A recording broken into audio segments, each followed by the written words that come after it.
नमस्कार. हे बघा, आमची चिऊताई आज किती घाबरली. आम्हाला घाबरत नाही हे एक वेगळी गोष्ट आहे. ते हे बघितलं की तिचा मूड ऑफ झाला.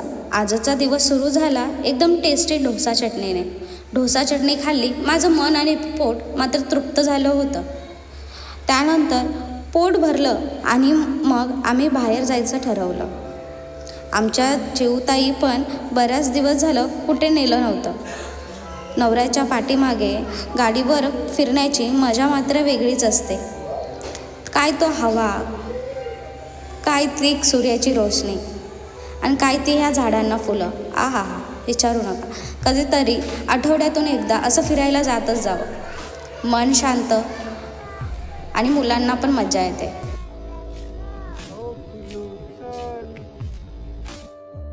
त्यानंतर आम्ही मंदिरांच्या एंट्रन्सला पोहोचलो. तिथे पाण्याची सोय, चपलं ठेवण्याची सोय सगळी होती. त्यानंतर पुढे गेल्यावर छोटंसं गार्डनिंग दिसलं. त्या गार्डनिंगमध्ये नाना प्रकारची फुलं होती. त्यानंतर पुढे असे जास्वंदाचं, मोगऱ्याचं, नारळाची झाडं, वेगवेगळ्या प्रकारची झाडं, असं हिरवंगार अशी गार्डनिंग होती. तिथे मंदिराचा पांढरा शुभ्र शिखर एकदम पीसफुल आणि वाईब देणारा होता. पुढे गेल्यावर आम्हाला एक छोटीशी मनीमाऊ चिऊताईला भेटले. मग काय, ती तिथेच खेळायला लागली. मम्मी मी तिला हे करू, मी तिला ते करू. ती पुढे यायची आणि परत मागे जायची तिच्यासोबत खेळायला. आणि तिला बोललो आम्ही, परत येताना आपण परत तिला भेटू. मग ती सोबत आली. पुढे गेल्यावर विष्णू भगवानांचं पोरीने दर्शन घेतलं. पहिले हाताचं आणि मग पायाचं.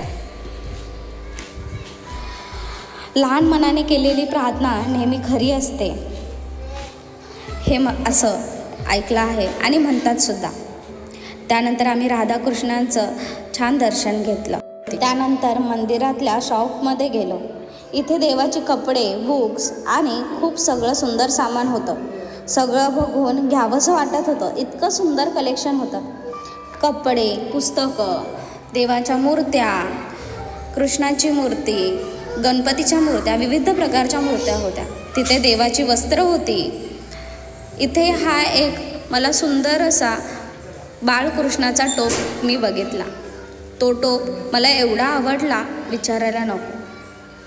तो टोपचा कलर पण लाईट पिंक असा होता. बाळकृष्णाच्या माथ्यावर हा टोप ठेवला तर बाळकृष्ण किती छान दिसतील हे इमॅजिन करूनच मला भारी वाटत होतं. त्यानंतर पुढे सर्व काही इतकं छान होतं. थोडंफार